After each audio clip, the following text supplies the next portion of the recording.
Welcome to the second Passap instructional cassette. I hope your knitting machine journey has been enjoyable and filled with fascinating discoveries. If you are ready for today's video, sit back, immerse yourself in it and remember to share it with your friends.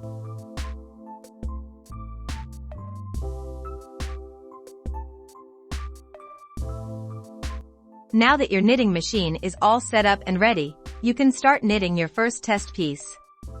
Together, we will knit a small sweater. It is an ideal design and will teach you all the important techniques of machine knitting. This sweater will fit a 4 to 5-year-old child. Illustration 1. Get the orange pattern ruler out of your accessory bag.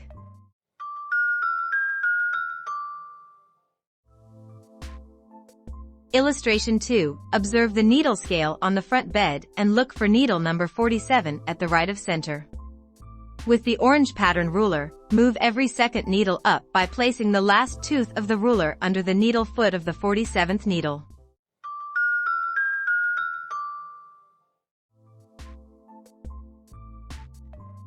Illustration 3. The needle foot is the small part of the needle protruding just above the needle scale. Hold the pattern ruler in a horizontal position and push every second needle up until the hooks of the needles are flush with the upper edge of the front needle bed.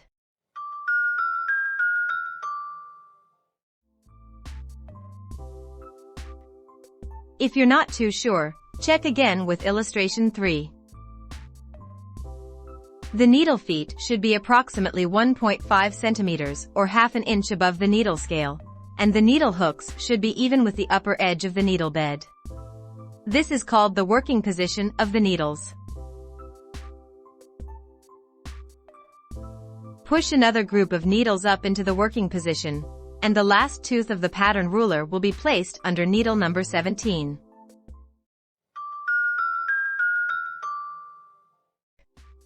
Continue with this procedure until needle number 48 at the left of center is pushed up into the working position.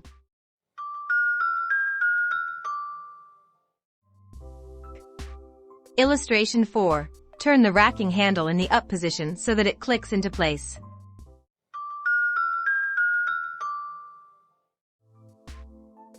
Compare the racking indicator at the top left of the front bed with illustration 5. The black arrow should be between 0 and 1. If necessary, turn the racking handle 1 or 2 full turns to either the right or left until the arrow is in the proper position.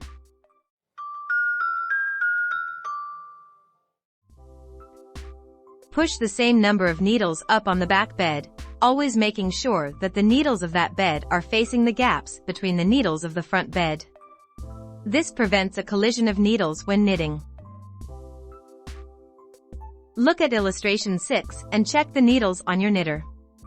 The last needle at the right should be on the back bed, and the last needle at the left should be on the front bed. Adjust your needles if needed and always stick to this rule.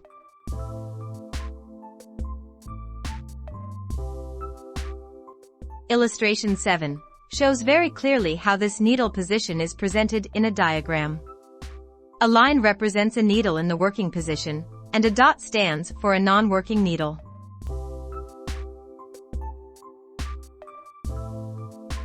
Illustration 8. Place edge springs on the last needles at the left.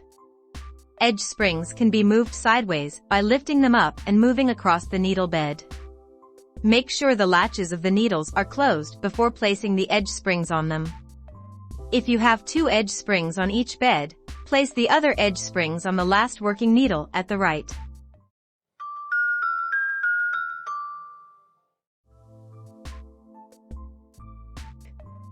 Illustration 9. Look at the trip cam for the row counter.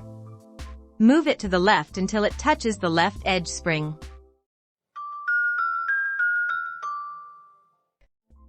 Next, we check if the yarn break is correct. Both tension discs must be set to 3.5. 3.5 is an average and goes with most yarns. Higher numbers are meant for very thin yarns and give a stronger tension. Lower numbers give a soft tension for very thick yarns.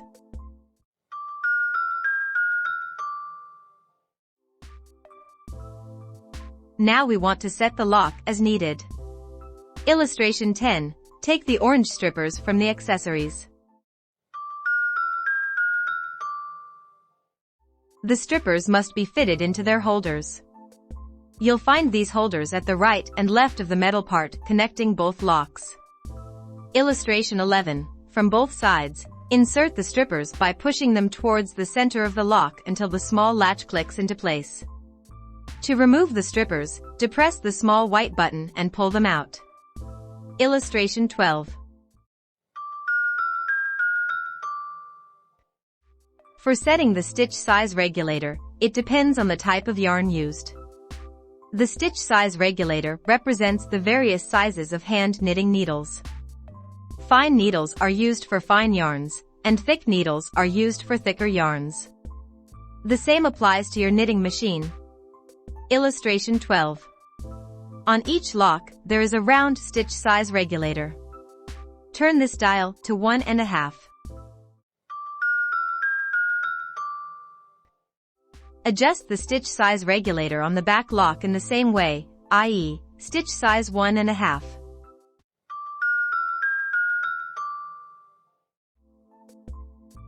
Illustration 13. On both locks, you see a lever that can be moved from N at one end to X on the other end. This lever is called the NX lever. Push it on both locks to N. N position means that normal, as opposed to fancy stitches, will be knitted.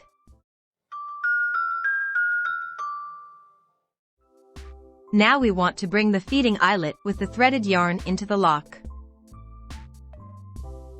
Illustration 14. Pull the lever of the color changer twice to the right. Both feeding eyelets are now up. Illustration 15. Press the feeding eyelet that you want to use first down. Pull the lever of the color changer once to the right.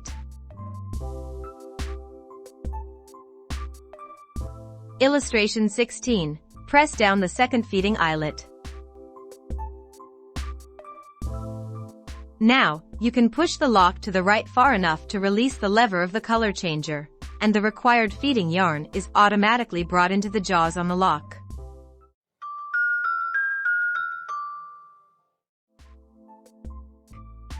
Compare with illustration 17 and make sure the feeding eyelet is correctly located in the lock. Only the larger top part should be showing above the jaws. Move the lock slowly from right to left across all needles in the working position. Make sure the lock clears the last needle in the working position by at least 5 centimeters or 2 inches.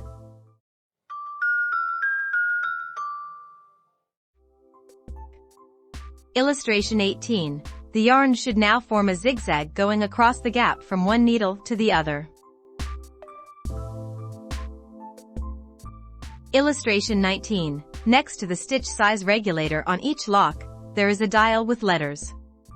This is the pattern selector dial. This dial can only be turned when the NX lever is in the N position. Turn the dial to C on both locks.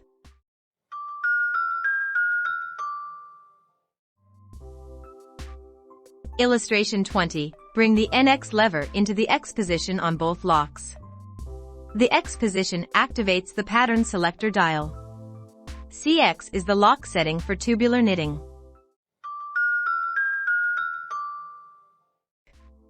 Illustration 21. Change the stitch size regulator on the front and back locks to 3.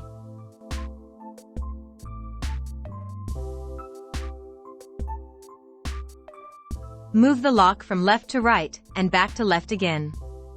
Ensure the lock is always at least 2 inches or 5 centimeters past the last needle in the working position.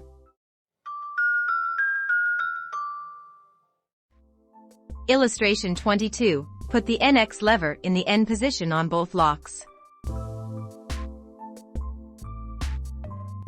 Change the stitch size regulator on both locks to 3.5.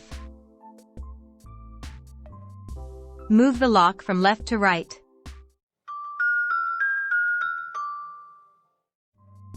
You have just completed your first cast-on for 1x1 borders. This cast-on will not lose its elasticity. Illustration 23. Return the row counter on the lock to 0 by pulling a small lever to the right.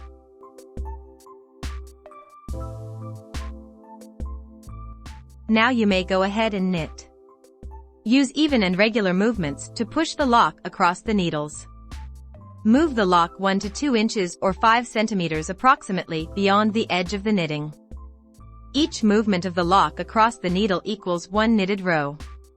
Stop when the row counter indicates 22.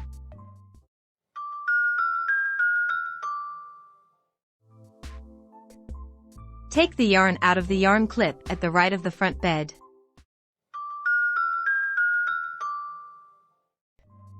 The lock is at right. When casting on or starting a new stitch pattern, the lock must be at the right position unless otherwise indicated. You have now knitted a 1 by 1 rib band. To continue in plain stocking stitch, all stitches have to be transferred to the front bed. At the front and back, place an edge spring onto the adjacent empty needle. Illustration 24. Take the double-decker tool out of your accessory bag. This is a needle with an eye on each end.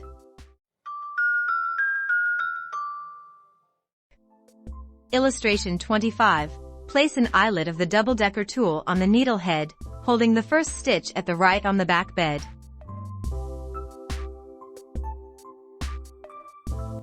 Illustration 26. Pull the needle upwards until the stitch lies beyond the open latch. Illustration 27. With the help of the double-decker tool, push the needle back as far as possible, and the stitch will slip over the closed latch onto the double-decker tool.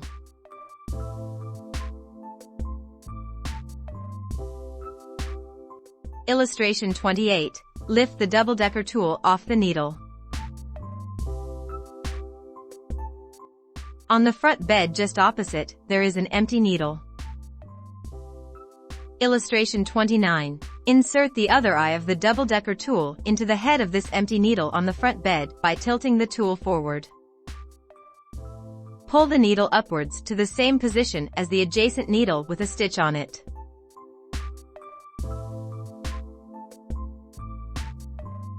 Illustration 30. Tilt the double-decker tool forward, and the more you tilt, the easier the stitch slips off the tool and onto the knitting needle of your machine.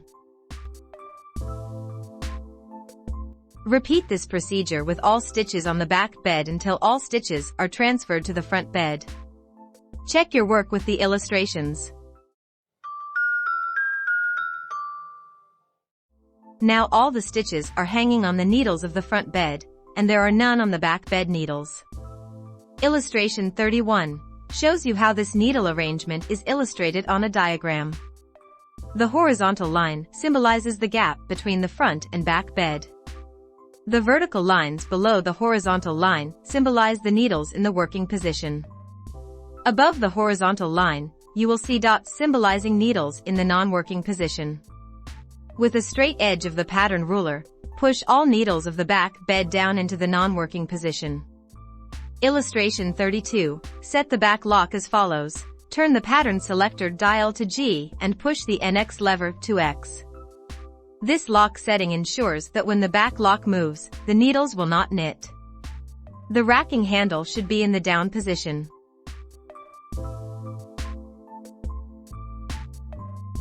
On the front bed, set an edge spring on the last knitting needle with a stitch on it. Make sure the needle latch is closed when you place the edge spring on it.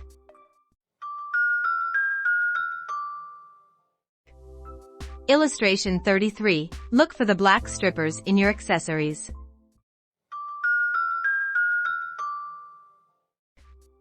For knitting stocking stitch, the orange strippers have to be replaced by the black strippers.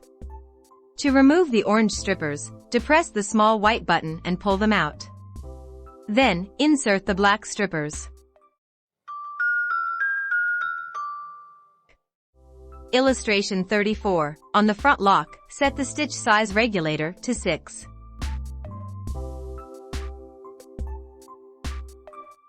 Return the row counter to 0 by pulling the small lever to the right.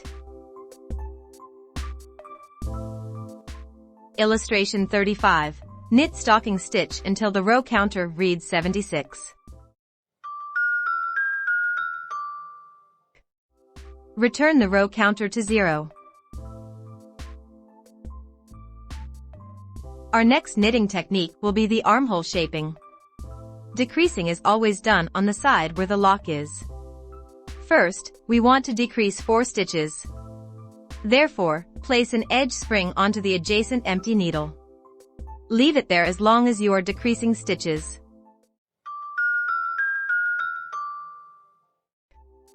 Illustration 36. Get the orange tool out.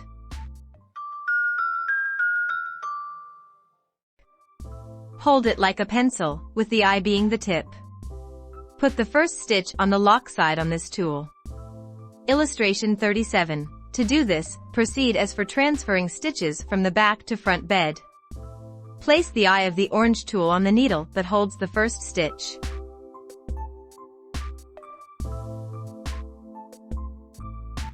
Illustration 38. Pull the needle up until the stitch is behind the latch. Illustration 39. With the orange tool, push the needle down as far as possible.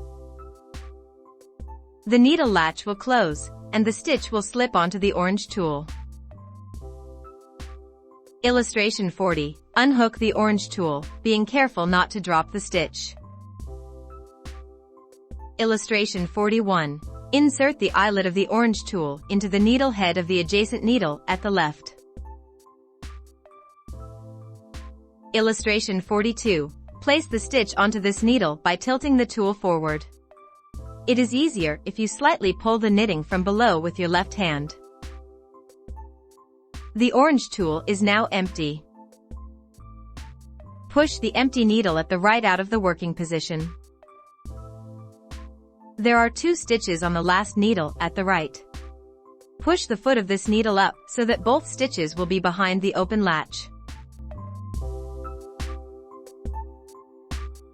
Illustration 43. Wind the yarn you have been knitting with twice around the needle so that it lies once behind the latch and once in front of it.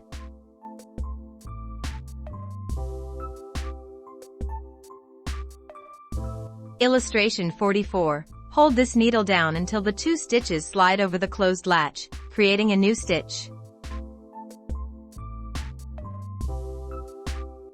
Pull this needle further down to make the newly formed stitch a little bit bigger.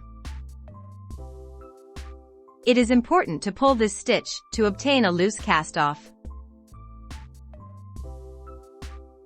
Continue to decrease in the same way, placing this new stitch onto the next needle to the left. Knit that double stitch, and go on to the next until you have decreased 4 stitches in total. Illustration 45. Pull down the knitting yarn behind the tension disc and from under the yarn guide, preventing surplus yarn between the lock and the knitting.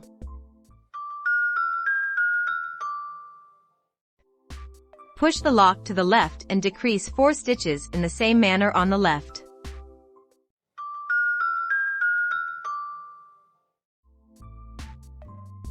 Be careful not to forget to push all the empty needles out of the working position. Otherwise, new stitches will be cast onto those needles.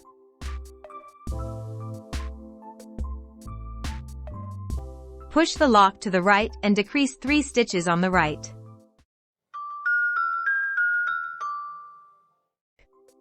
Push the lock to the left and decrease 3 stitches on the left.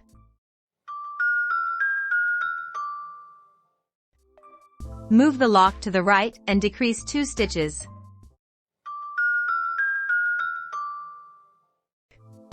Move the lock to the left and decrease 2 more stitches.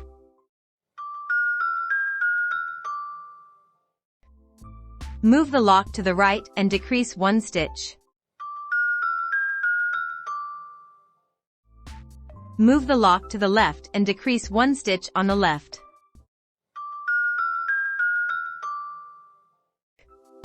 Push the lock to the right and decrease 1 stitch.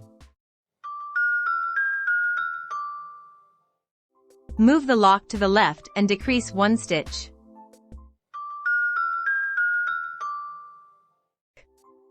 Move the lock to the right and decrease 1 stitch.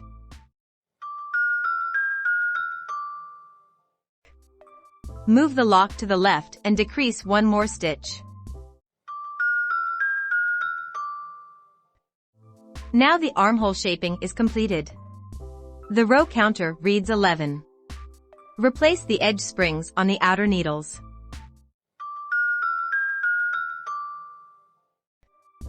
Illustration 46 shows you the complete armhole shaping with the number of stitches you have decreased. Illustration 47. Continue to knit straight up to the 52nd row. Note, check your yarn. If it's nearly all gone, find the end of the ball and knot it together with the beginning of the next ball or cone. Illustration 48. When you notice this knot coming through the tension disc, stop the lock at the left or right of knitting. Use the latch needle from your accessories, hold the yarn, and pull it down between the beds until you grab this knot. Hold the knot with one hand, and with the other hand, move the lock across the needles. After 1 row, let the yarn go. When the row counter reads 52, you will start the shoulder shaping. Return the row counter to 0. Illustration 49. At the right where the lock is, decrease 3 stitches after removing the edge spring. Move the lock to the left and decrease 3 stitches on the left.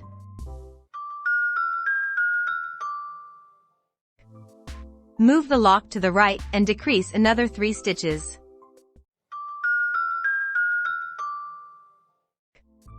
Continue to decrease 3 stitches on both sides until 36 stitches remain.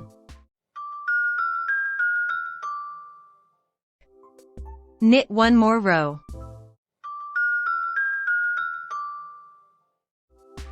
The row counter reads 12. Stop the lock and cast off the remaining 36 stitches. Casting off is the same procedure as decreasing for the armhole and shoulder shaping. Before you cast off the last stitch, switch on this tape. Illustration 50. Pull plenty of yarn from the feeding eyelet, then break the yarn. Illustration 51. Firmly hold the end of the yarn that is coming from the feeding eyelet. Path it between the 2 beds and fix it in the yarn clip at the right on the front bed. Illustration 52. Finally, pull the loose end of yarn through the last stitch and take the knitting from the machine.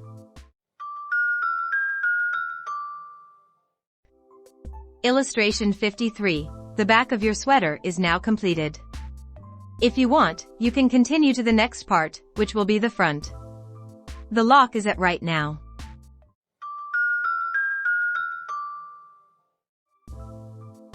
Now, press the key for fast forward on your player to the end of the tape and turn it over.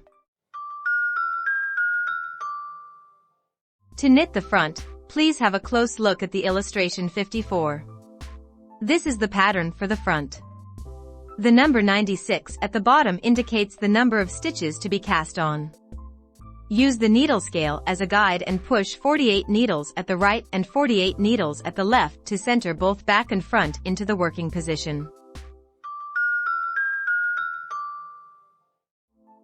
Refer back to illustration 7 for the correct needle setting for a 1x1 cast on. Turn the racking handle up and push every alternate needle, back and front, out of work. Compare once more with illustration 7. Ensure that no needle in the working position faces another needle in the working position.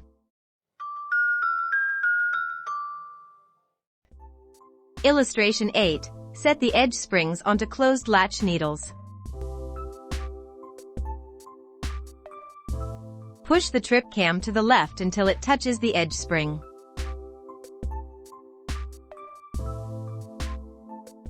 Illustration 13. Turn the stitch size regulator on both locks to 1.5 and push the NX lever to the N position.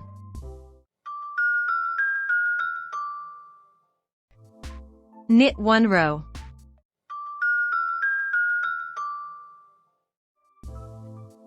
Illustration 21. Turn the pattern selector dial to C and the NX lever to X. Turn the stitch size regulator to 3.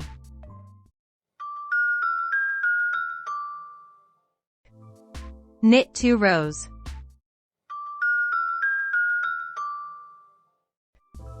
Illustration 22. Push the NX lever to the N position and change the stitch size to 3.5.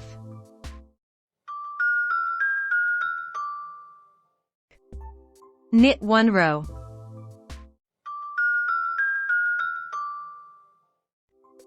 Return the row counter to 0. Knit 22 rows.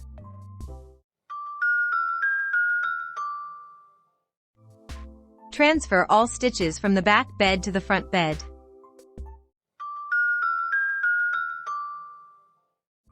Push all needles on the back bed out of the working position. Set the back lock to GX.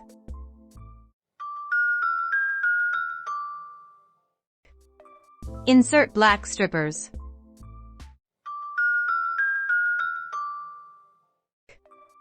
Set the stitch size regulator to 6 on the front lock.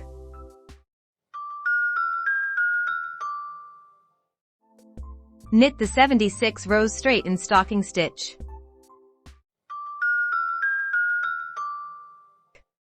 Return the row counter to 0. Now you can start shaping the armhole in the same manner as you did for the back. For detailed instructions, see illustration 54. In the illustration, you will find all the necessary information regarding rows and stitches for the armhole shaping. The numbers indicated as -4, -3, -2, and 3 times -1 represent the number of stitches to be decreased. The dot followed by the number 2 and the capital R stands for rows. The dot could also indicate every, meaning to decrease in every second row or every alternate row. Refer back to illustration 46 for a more detailed description.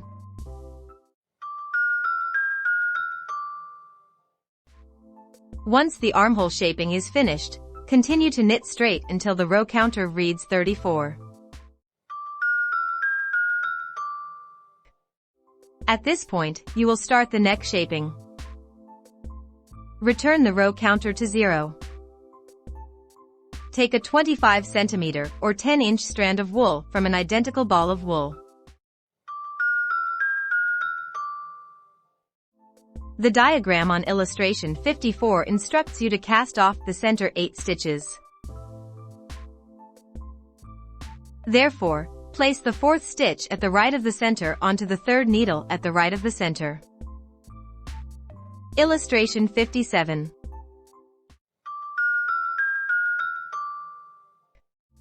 Cast off these 2 stitches with the prepared strand of wool. Place this new stitch onto the adjacent left needle, and so forth, until 8 stitches are cast off at the center of your knitting. Pass the strand down between the 2 beds.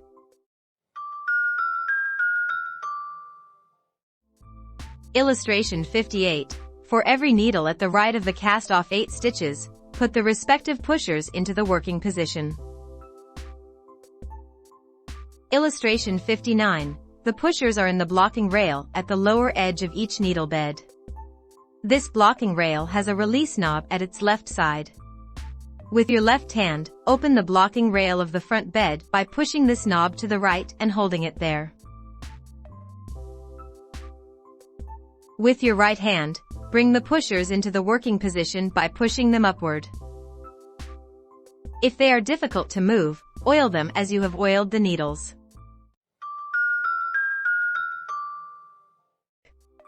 Illustration 60. Bring the same number of pushers into the working position as you have working needles.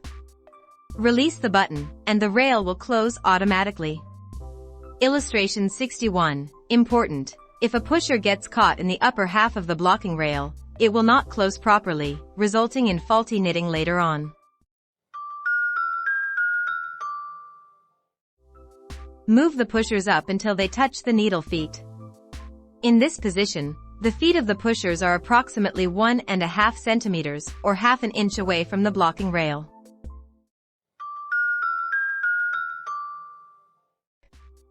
Illustration 62. Turn the pattern selector dial of the front lock to B and the NX lever to position X. Note that the pattern selector dial is only adjustable when the NX lever is on N. It does not work if the NX lever is set to X, regardless of its setting. Turn the pattern selector dial before setting the NX lever to X.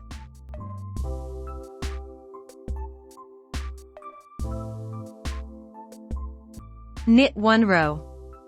Even though you are knitting on the right half of the needle bed, you have to move the lock across all needles and the trip cam for the row counter. If the trip cam is too far left, you may move it closer to the handle. Carefully study the information on neck shaping in illustration 54. To make it easier, a more detailed pattern is provided in illustration 63. The vertical line represents the center of your knitting. Next, you have to cast off 4 stitches. Push the 4 empty needles and the corresponding pushers out of work into the so-called rest position, where the pusher's feet are touching the blocking rail. When knitting with pushers, remember to push empty needles and corresponding pushers out of work. Knit 2 rows.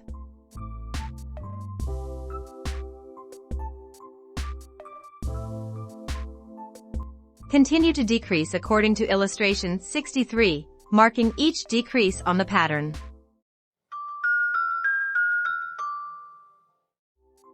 Knit until the row counter reads 18.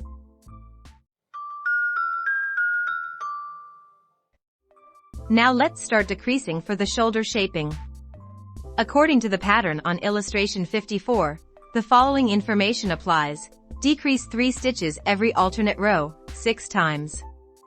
On illustration 64, you can mark each decrease.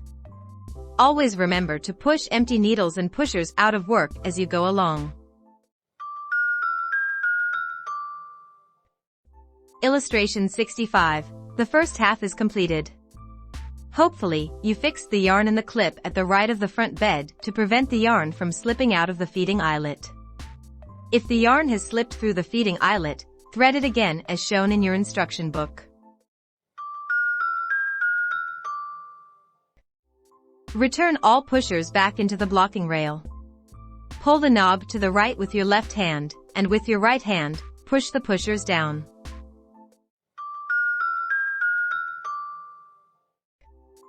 Put the feeding yarn into the jaw on the lock.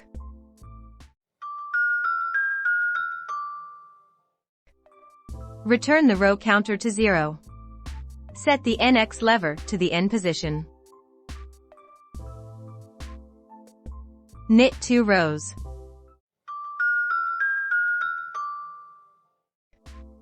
Illustration 66. Decrease for neck shaping. Here, the neck shaping is on the right-hand side of the knitting, while the shoulder shaping that started in the 18th row is on the left-hand side.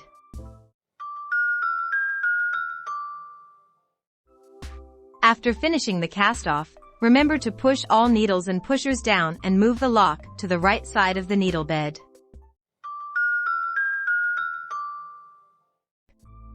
Now, we will proceed to knit your first sleeve. Illustration 67. Cast on 50 stitches for a 1x1 rib, as you did for the back and front parts. Again, use the needle scale as your guide.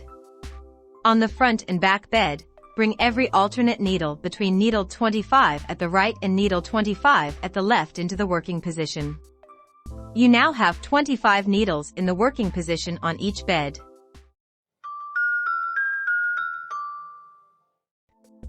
Compare with illustration 7.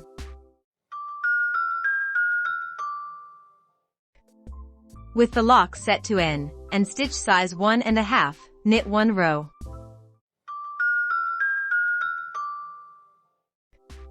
With lock set to CX and stitch size 3, knit 2 rows.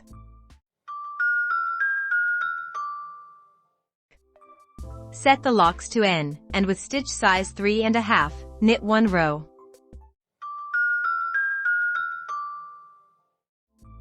Return the row counter to 0.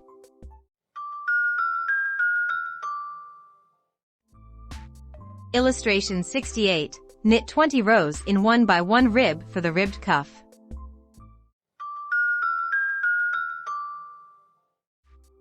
Illustration 69. Transfer all stitches to the front bed for stocking stitch.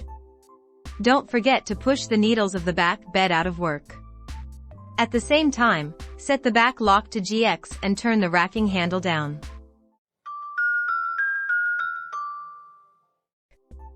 Remove the orange strippers and replace them with the black strippers.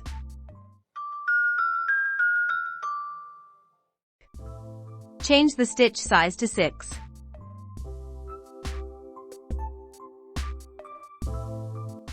Return the row counter to 0. Consult illustration 67 for the next increases concerning the fullness of the sleeve. Plus, 10 times 1 stitch every 8th row. Therefore, knit 8 rows.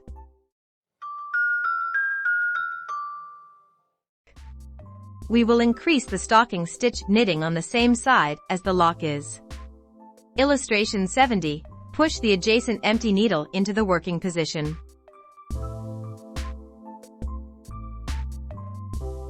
Knit 1 row.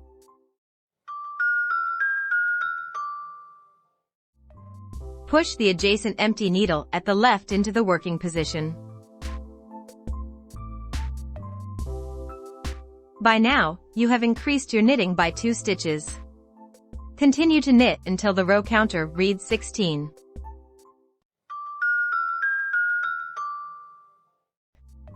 On the lock side, push the adjacent empty needle into the working position.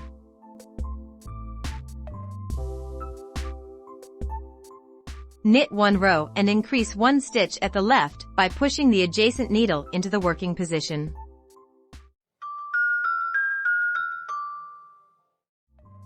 Knit another 7 rows and repeat this increase at the right and left. Continue to increase 8 times every 8th row. An additional help is illustration 71. There you can mark each increase as you knit.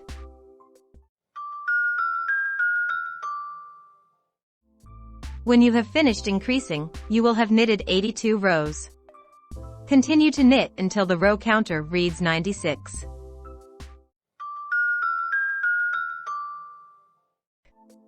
Return the row counter to 0. This is where the shaping of the sleeve top starts. Consult illustration 67, -3 stitches, -18 times 1 stitch, -twice 3 stitches every alternate row. Follow diagram 72 and mark decreases after each and every row.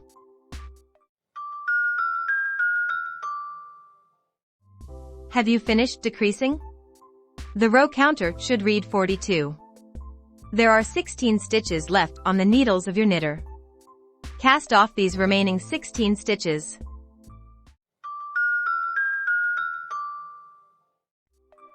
Knit the second sleeve in exactly the same way, using illustrations 71 and 72 for assistance. You may rewind the tape and listen again if needed.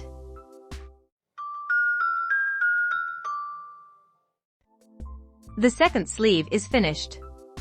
If you like, we may pin out all the parts to size and lightly press them, as shown in illustration 73.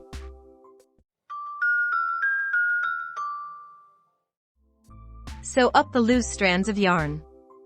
Then, make up the sweater by joining the side and sleeve seams. In your instruction book, you will find useful hints for finishing garments. Join the side and sleeve seams with mattress stitch. Use backstitch for the shoulder seam and setting in sleeve. Illustration 74. Measure the neck edge of your sweater. If it seems a little bit too large, you can always ease it in, but not too much, as it still must fit over a child's head.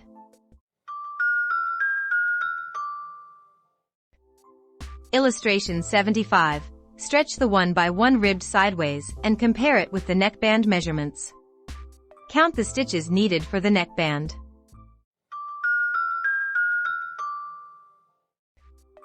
Cast on this number of stitches in the 1x1 rib.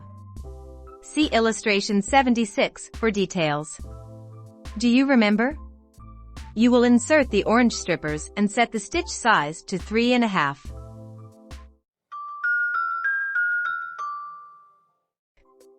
Knit 14 rows.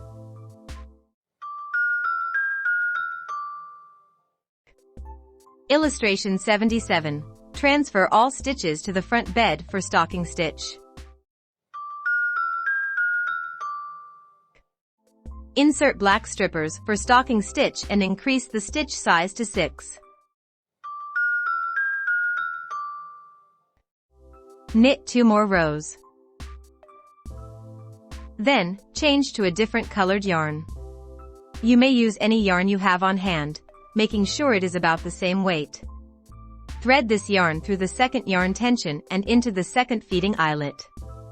Make sure the position of the feeding eyelet holders remains unchanged. Change the color by pushing the lock to the far right. The feeding eyelets will interchange automatically when the lock operates the lever of the color changer. When changing the color in this way, make sure that only an empty feeding eyelet holder is up. The eyelet holder with the feeding eyelet in it must be down when pushing the lock into the color changer unit.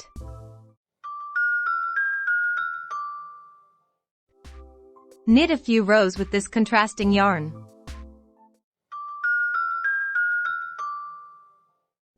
Illustration 78. Push the lock as far as possible to the right and leave it there. Press down the second feeding eyelet that came up so that there will be no feeding eyelet in the lock. With the empty lock that holds no feeding eyelet, move across the knitting. The knitting will drop off.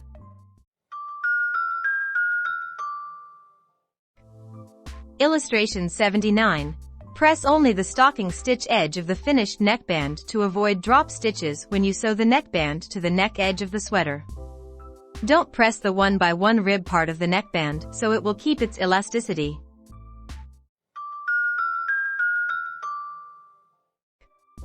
Unravel all rows of contrast or waste yarn. Pin the neckband to the outside neck edge.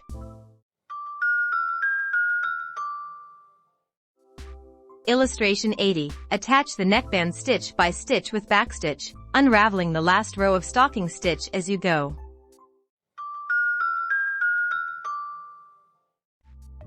Join the narrow edges of the neckband.